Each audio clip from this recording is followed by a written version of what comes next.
ನಮಸ್ಕಾರ. ಹಾಲು ಜೀವ ವಿಕಾಸದ ಕ್ರಾಂತಿಕಾರಕ ತಿರುವು. ಹಡದೆವ್ವ ಕೊಟ್ಟಂತ ಒಡಲ ಹಾಲುಂಡ ನಾನು, ಕಡಲ ಕೆರೆ ಮಾಡಿ ಉದಕವನ್ನು ತುಂಬಿದರೂ ಹಡದೆವ್ವನ ಸಾಲ ತೀರುವುದೇ ಅಂತ ಒಬ್ಬ ಜಾನಪದ ಕವಿ ಹಾಡಿ, ತಾಯಿಯ ಎದೆ ಹಾಲಿನ ಮುಂದೆ ಕಡಲು ಕೂಡ ನಿಲ್ಲದಂತ ಭಾವುಕನಾಗಿದ್ದಾನೆ. ತಾಯಿಯ ಎದೆ ಹಾಲು ಕುರಿತಾಗಿ ಜಗತ್ತಿನ ಎಲ್ಲ ಸಂಸ್ಕೃತಿಯ ನಾಗರಿಕತೆಗಳು ಮನ್ನಣೆ ಗೌರವವನ್ನು ಕೊಟ್ಟಿದ್ದಾವೆ. ತಾಯಿಯ ಮಮತೆ ಕರುಣೆ ಎದೆಯ ಹಾಲಾಗಿ ಹರಿತೈತೆ ಅಂತ ನಂಬಿಕೆ. ಇಂತಹ ಪವಿತ್ರ ಹಾಲು ಕೂಡ ಜೀವ ವಿಕಸನದ ಒಂದು ಹಂತದಲ್ಲಿ ಕಾಣಿಸಿಕೊಂಡ ಒಂದು ಅದ್ಭುತವಾದಂಥ ಪರಿವರ್ತನೆ. ಕೇವಲ ಮನುಷ್ಯರು ಮಾತ್ರ ಅಲ್ಲ, ಮರಿಗಳಿಗೆ ಹಾಲುಣಿಸುವ ಅಂದಾಜು 6,700ರಿಂದ 6,800 ಪ್ರಾಣಿ ಪ್ರಭೇದಗಳು ಭೂಮಿಯ ಮೇಲಿದೆ ಅಂತ ಒಂದು ಅಂದಾಜನ್ನು ಮಾಡಲಾಗಿದೆ. ಭೂಮಿ ಮೇಲಿನ ಜೀವ ಜಗತ್ತಿನಲ್ಲಿ ಮೊಲೆ ಉಳ್ಳ ಪ್ರಾಣಿಗಳು ಅಂದರೆ ಸಸ್ತನಿಗಳು ಅತ್ಯಂತ ಯಶಸ್ವಿಯಾದ ಜೀವಿಗಳ ಗುಂಪುಗಳಲ್ಲಿ ಒಂದಾಗಿದ್ದಾವೆ.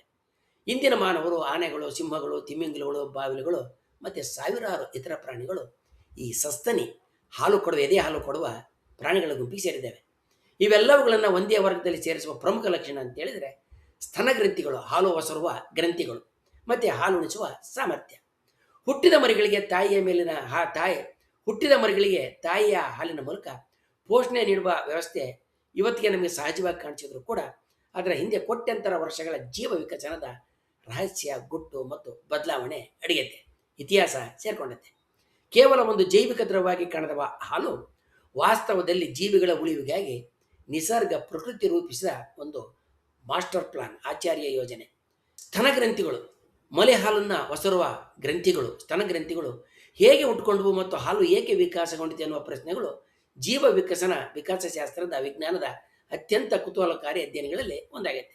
ಸುಮಾರು 30 ಕೋಟಿ ವರ್ಷಗಳ ಹಿಂದೆ ಭೂಮಿಯ ಮೇಲೆ ಡೈನೋಸರ್ಗಳಿಗಿಂತ ಮುಂಚೆ ಸಿನಾಪ್ಸಿಡ್ಸ್ ಎನ್ನುವ ಜೀವಿಗಳಿದ್ವು. ಇವು ಎಲ್ಲ ಸಸ್ತನಿಗಳ ಪೂರ್ವಜರು.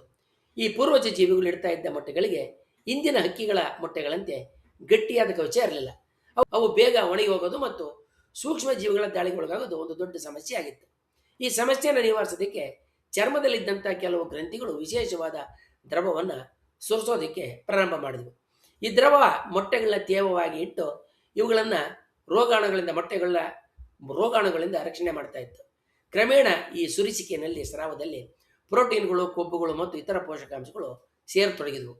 ಹೀಗೆ ಮೊಟ್ಟೆಗಳ ರಕ್ಷಣೆಗೆ ಬಳಸ್ತಾ ಇದ್ದಂಥ ಸರಳವಾದಂಥ ಒಂದು ಸುರಿಸಿಕೆ ರಸ ನಿಧಾನವಾಗಿ ಪೋಷಕಾಂಶ ಹೊಂದಿದ ದ್ರವವಾಗಿ ರೂಪುಗೊಂಡಿತು. ವಿಜ್ಞಾನಿಗಳ ಅಭಿಪ್ರಾಯದಂತೆ ಇದೇ ಆದಿಮ ಹಾಲಿನ ಆರಂಭ. ಕಾಲಕ್ರಮೇಣ ಈ ದ್ರವದಲ್ಲಿ ಪೋಷಕಾಂಶಗಳು ಒಂದು ನ್ಯೂಟ್ರಿಯೆಂಟ್ಸು ಹೆಚ್ಚಾಗ್ತಾ ಹೋದವು. ಮೊಟ್ಟೆಯಿಂದ ಹೊರಬಂದ ಮರಿಗಳು ಈ ದ್ರವವನ್ನು ನೆಕ್ಕೋದಕ್ಕೆ ಪ್ರಾರಂಭ ಮಾಡಿದವು. ಇದು ಮುಂದೆ ಹಾಲು ಮತ್ತು ಆ ಗ್ರಂಥಿಗಳೇ ಹಾಲು ಗ್ರಂಥಿಗಳಾಗಿ ಸ್ತನಗ್ರಂಥಿಗಳಾಗಿ ವಿಕಾಸಗೊಂಡವು. ಕಾಲಕ್ರಮೇಣ ಜೀವ ವಿಕಾಸ ಹೊಸ ದಿಕ್ಕಿನಲ್ಲಿ ಸಾಗಿತು. ಕೆಲವು ಜೀವಿಗಳಲ್ಲಿ ಮರಿಗಳು ಮೊಟ್ಟೆಗಳ ಒಳಗಡೆ ಹೆಚ್ಚು ಕಾಲ ಬೆಳೆಯೋದಕ್ಕೆ ಪ್ರಾರಂಭಿಸಿದವು. ನಂತರ ಕೆಲವು ಗುಂಪುಗಳಲ್ಲಿ ಜೀವಂತ ಮರಿಗಳಿಗೆ ಜನ್ಮ ನೀಡತಕ್ಕಂಥ ವ್ಯವಸ್ಥೆ ಕೂಡ ವಿಕಸನಗೊಂಡಿತು. ಈ ಹಂತದಲ್ಲಿ ತಾಯಿ ಸುರಿಸ್ತಾ ಇದ್ದಂಥ ರಸ ಮೊಟ್ಟೆಗಳಿಗೆ ಮಾತ್ರ ಅಲ್ಲದೆ ನೇರವಾಗಿ ಮರಿಗಳಿಗೆ ಕೂಡ ಉಪಯುಕ್ತ ಆಗತೊಡಗಿತು. ಹುಟ್ಟಿದ ಮರಿ ತನ್ನದೇ ಆಹಾರವನ್ನು ಹುಡುಕೋದಕ್ಕೆ ಅಸಮರ್ಥ ಆಗಿರೋದ್ರಿಂದ ತಾಯಿಯ ದೇಹದಿಂದ ದೊರೆಯುವ ಪೋಷಕಾಂಶಗಳು ಅದರ ಆ ಮರಿ ಬದುಕಿ ಉಳಿತಕ್ಕಂಥ ಸಾಧ್ಯತೆಯನ್ನು ಬಹುಮಟ್ಟಿಗೆ ಹೆಚ್ಚಿತು. ಉತ್ತಮ ಪೋಷಣೆಯನ್ನು ಒದಗಿಸಿದಂಥ ತಾಯಿಗಳ ಸಂತಾನಗಳು ಹೆಚ್ಚು ಬದುಕಿ ಸಂತಾನ ಉತ್ಪತ್ತಿ ಮಾಡಿದ್ರಿಂದ ಪ್ರಕೃತಿ ನಿಸರ್ಗದ ಆಯ್ಕೆಯ ಪರಿಣಾಮವಾಗಿ ಹಾಲು ಉತ್ಪಾದನೆ ಮಾಡತಕ್ಕಂಥ ವ್ಯವಸ್ಥೆ ಇನ್ನೂ ಹೆಚ್ಚಿಗೆ ಬೆಳೆದು ಬಂತು. ಹಾಲಿನ ವಿಕಾಸವನ್ನು ಮುಖ್ಯವಾಗಿ 3 ಹಂತಗಳಲ್ಲಿ ಪರಿಗಣನೆ ಮಾಡಬಹುದು. ಮೊದಲನೇದು ರಕ್ಷಣಾತ್ಮಕ ತಂತ್ರದ ಹಂತ. ಆರಂಭದಲ್ಲಿ ಹಾಲು ಆಹಾರ ಆಗಿರಲಿಲ್ಲ. ಅದರಲ್ಲಿ ಲೈಸೋಜೋಮ್ ಎನ್ನುವ ಪ್ರೋಟೀನ್ಗಳಿದ್ವು. ಇವು ಮರಿಗಳನ್ನು ರೋಗಾಣುಗಳಿಂದ ರಕ್ಷಿಸತಕ್ಕಂಥ ಆಂಟಿಬಯೋಟಿಕ್ ಅಂದರೆ ಪ್ರತಿಜೈವಿಕ ಥರ ಕೆಲಸ ಮಾಡ್ತಾ ಇದ್ವು. ಎರಡನೇದ ಹಂತದಲ್ಲಿ ಪೌಷ್ಟಿಕಾಂಶದ ಹಂತ ಇದು. ಜೀವಿಗಳು ವಿಕಾಸಗೊಂಡಂತೆ ಹಾಲಿನಲ್ಲಿ ಕ್ಯಾಲ್ಸಿಯಮ್ಮು, ಫಾಸ್ಫೇಟು, ಸಕ್ಕರೆ ಅಂಶ, ಲ್ಯಾಕ್ಟೋಸು ಮತ್ತು ಕೊಬ್ಬಿನ ಅಂಶ ಹೆಚ್ಚಾಯಿತು. ಇದು ಮರಿಗಳ ಮೂಳೆ ಮತ್ತು ದೇಹದ ಬೆಳವಣಿಗೆಗೆ ವೇಗ ನೀಡಿತು. ಮೂರನೇ ಹಂತ ಸಂವಹನ ಮತ್ತು ರೋಗ ನಿರೋಧಕ ಹಂತ ಇದು. ತಾಯಿಯ ದೇಹದಲ್ಲಿರುವ ರೋಗ ನಿರೋಧಕ ಶಕ್ತಿ ಹಾಲಿನ ಮೂಲಕ ಮರಿಗಳಿಗೆ ವರ್ಗಾವಣೆ ಆಗೋದಕ್ಕೆ ಪ್ರಾರಂಭ ಆಯಿತು. ಇದು ಮರಿಗಳಿಗೆ ನೈಸರ್ಗಿಕ ರಕ್ಷಣೆಯಾಯಿತು, ಕವಚ ಆಯಿತು. ಆರಂಭಿಕ ಸಸ್ತನಿಗಳಲ್ಲಿ ಇಂದಿನಂತೆ ಪ್ರಾಣಿಗಳಿಗೆ ಗ್ರಂಥಿಗಳಿಗೆ ಮೊಲೆತೊಟ್ಟುಗಳು ಇರಲಿಲ್ಲ.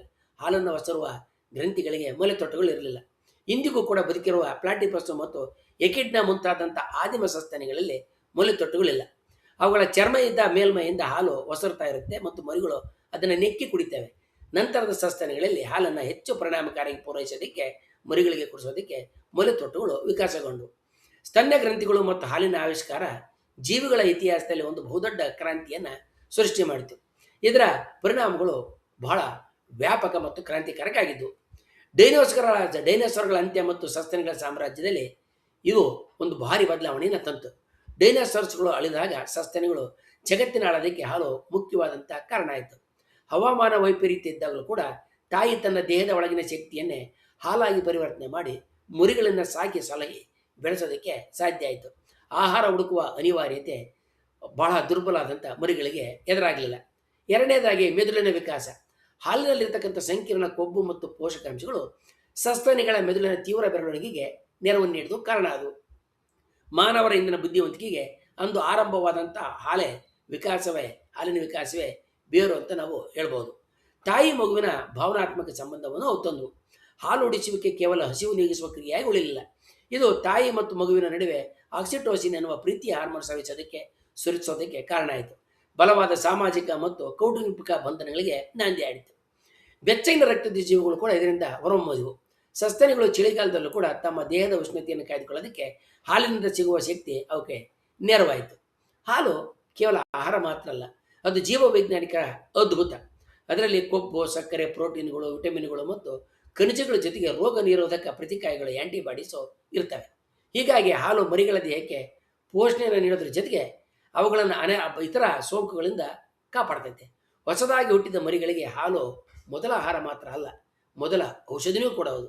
ಜೀವ ವಿಕಾಸದ ದೃಷ್ಟಿಯಿಂದ ಇದು ಅತ್ಯಂತ ದೊಡ್ಡ ಅನುಕೂಲ ಆಗಿತ್ತು. ಇದು ಹಾಲುಣಿಸುವ ವ್ಯವಸ್ಥೆ ಸಸ್ತನಿಗಳ ಯಶಸ್ಸಿಗೆ ಬಹಳ ಮುಖ್ಯವಾದಂಥ ಕಾರಣ ಆಯಿತು. ಸರೀಸೃಪಗಳ ಮರಿಗಳು ಹುಟ್ಟಿದ ತಕ್ಷಣವೇ ತಮ್ಮ ಬದುಕಿನ ಜವಾಬ್ದಾರಿಯನ್ನು ತಾವೇ ಹೊತ್ಕೊಳ್ಬೇಕಾಗುತ್ತೆ. ಆದರೆ ಸಸ್ತನಿಗಳ ಮರಿಗಳು ದೀರ್ಘಕಾಲ ತಾಯಿಯ ಆರೈಕೆಯಲ್ಲಿ ಬೆಳಿತವೆ. ಇದರಿಂದ ಅವುಗಳಿಗೆ ಸುರಕ್ಷಿತ ಬೆಳವಣಿಗೆ, ಹೆಚ್ಚಿನ ಕಲಿಕೆ ಅವಕಾಶ ಮತ್ತು ಉತ್ತಮವಾದಂಥ ಮೆದುಳಿನ ವಿಕಾಸ ಸಾಧ್ಯ ಆಯಿತು. ವಿಶೇಷವಾಗಿ ಮಾನವರಲ್ಲಿ ದೀರ್ಘ ಬಾಲ್ಯಾವಸ್ಥೆ ಮತ್ತು ಅತ್ಯಂತ ದೊಡ್ಡ ಮೆದುಳಿನ ಬೆಳವಣಿಗೆ ಹಾಲುಣಿಸುವ ವ್ಯವಸ್ಥೆ ಇವನ್ನೆಲ್ಲ ಬೆಳೆಯೋದ್ರ ಹಿನ್ನೆಲೆಯಲ್ಲಿ ಹಾಲುಣಿಸುವ ವ್ಯವಸ್ಥೆ ತನ್ನದೇ ಆದಂಥ ಮಹಾನ್ ಕೊಡುಗೆಯನ್ನು ನೀಡುತ್ತೆ. ಸಾಮಾಜಿಕ ಜೀವನ, ಭಾಷೆ, ಸಂಸ್ಕೃತಿ ಮತ್ತು ಸಂಕೀರ್ಣ ಬುದ್ಧಿಮತ್ತೆ ಬೆಳವಣಿಗೆಗೆ ಇದು ಪರೋಕ್ಷವಾಗಿ ನೆರವಾಗೈತೆ. ಸ್ತನ್ಯ ಗ್ರಂಥಿಗಳು ಅಂದರೆ ಹಾಲು ಕೊಡ್ತಕ್ಕಂಥ ಗ್ರಂಥಿಗಳು ಮತ್ತು ಹಾಲಿನ ವಿಕಾಸ ಮಾನವ ಸಮಾಜದ ಮೇಲೂ ಕೂಡ ಆಳವಾದಂಥ ಪರಿಣಾಮವನ್ನು ಬೀರೈತೆ. ಸುಮಾರು 10,000 ವರ್ಷಗಳ ಹಿಂದೆ ಮಾನವರು ಹಸು, ಕುರಿ ಮತ್ತು ಮೇಕೆಗಳಂಥ ಪ್ರಾಣಿಗಳನ್ನು ಸಾಕೋದಕ್ಕೆ ಆರಂಭ ಮಾಡಿದಾಗ ಹಾಲು ಒಂದು ಮುಖ್ಯವಾದಂಥ ಆಹಾರವಾಗಿ ಬದಲಾಯಿತು, ಮಾರ್ಪಟ್ಟಿತು. ಕೆಲವು ಮಾನವ ಸಮುದಾಯಗಳಲ್ಲಿ ಹಾಲಿನಲ್ಲಿರ್ತಕ್ಕಂಥ ಲ್ಯಾಕ್ಟೋಸ್ ಅನ್ನುವ ಸಕ್ಕರೆಯನ್ನು ಬೆಳೆದು ದೊಡ್ಡವರಾದ ಮೇಲೂ ಕೂಡ ಜೀರ್ಣಿಸ್ಕೊಳ್ತಕ್ಕಂಥ ಸಾಮರ್ಥ್ಯ ವಿಕಾಸಗೊಂಡಿತು. ಇದು ಜೀವ ವಿಕಸನ ಇಂದಿಗೂ ಮುಂದುವರಿದಕ್ಕೆ ಒಂದು ಅತ್ಯುತ್ತಮವಾದ ಉದಾಹರಣೆ ಅಂತ ನಾವು ಹೇಳ್ಬೋದು. ಹಾಲಿನ ಗ್ರಂಥಿಗಳ ಮತ್ತು ಹಾಲಿನ ಇತಿಹಾಸ ಜೀವ ವಿಕಸನದ ಒಂದು ಮೂಲಭೂತ ಸತ್ಯವನ್ನು ನಮಗೆ ತಿಳಿಸ್ತದೆ. ಪ್ರಕೃತಿನಲ್ಲಿ, ನಿಸರ್ಗದಲ್ಲಿ ಯಾವುದೇ ಸಂಕೀರ್ಣವಾದಂಥ ವ್ಯವಸ್ಥೆ ಒಂದೇ ದಿನದಲ್ಲಿ ಹುಟ್ಟೋದಿಲ್ಲ. ಈಗಾಗಲೇ ಇರುವ ರಚನೆಗಳು ಹೊಸ ಕಾರ್ಯಗಳನ್ನ ಪಡೆದುಕೊಳ್ತಾ ಲಕ್ಷಾಂತರ ವರ್ಷಗಳ ಕಾಲ ನಿಧಾನವಾಗಿ ರೂಪಾಂತರಗೊಳ್ತವೆ. ಮೊಟ್ಟೆಗಳನ್ನ ತೇವವಾಗಿಡೋದಕ್ಕೆ, ಹಸಿಯಾಗಿಡೋದಕ್ಕೆ ಮತ್ತು ರಕ್ಷಣೆಗೆ ಬಳಸಲಾಗ್ತಾ ಇದ್ದಂಥ ಒಂದು ಸರಳ ಚರ್ಮಗ್ರಂಥಿಯ ಸುರಿತ ರಸ ಇವತ್ತು ಮಾನವ ಶಿಶುಗಳ ಮೆದುಳಿನ ಬೆಳವಣಿಗೆಗೆ ಅಗತ್ಯವಾದಂಥ ಪೋಷಕ ಹಾಲಾಗಿ ರೂಪುಗೊಂಡಿರೋದು ಜೀವ ವಿಕಾಸದ ಅದ್ಭುತ ಸಾಮರ್ಥ್ಯಕ್ಕೆ ಸಾಕ್ಷಿಯಾಗೈತೆ. ಹೀಗಾಗಿ ಹಾಲಿನ ಗ್ರಂಥಿಗಳು ಮತ್ತು ಹಾಲಿನ ವಿಕಾಸ ಕೇವಲ ಒಂದು ಅಂಗದ ಅಥವಾ ಒಂದು ದ್ರವದ ಇತಿಹಾಸ ಅಲ್ಲ. ಅದು ಜೀವ ವಿಕಾಸ ಹೇಗೆ ಸಣ್ಣ ಬದಲಾವಣೆಗಳನ್ನು ಸಂಗ್ರಹಿಸಿ ಒಗ್ಗೂಡಿಸಿ ಭೂಮಿಯ ಅತ್ಯಂತ ಯಶಸ್ವಿ ಜೀವಗಳ ಗುಂಪನ್ನು ರೂಪಿಸ್ತು ಅನ್ನೋದ್ರ ಹಿಂದೆ ಇರುವಂಥ ರೋಚಕವಾದಂಥ ಕಥೆ ಆಗೈತೆ. ತಾಯಿ ಹಾಲು ಇಂದು ಜೀವಿಗಳ ಬದುಕಿನಲ್ಲಿ ಆಧಾರಾಗಿರಂತೆ ಅದರ ವಿಕಾಸ ಜೀವ ಜಗತ್ತಿನ ಇತಿಹಾಸದಲ್ಲೇ ಅತ್ಯಂತ ಮಹತ್ವದ ಕ್ರಾಂತಿಕಾರಿಕ ತಿರುವುಗಳಲ್ಲಿ ಒಂದಾಗೈತೆ.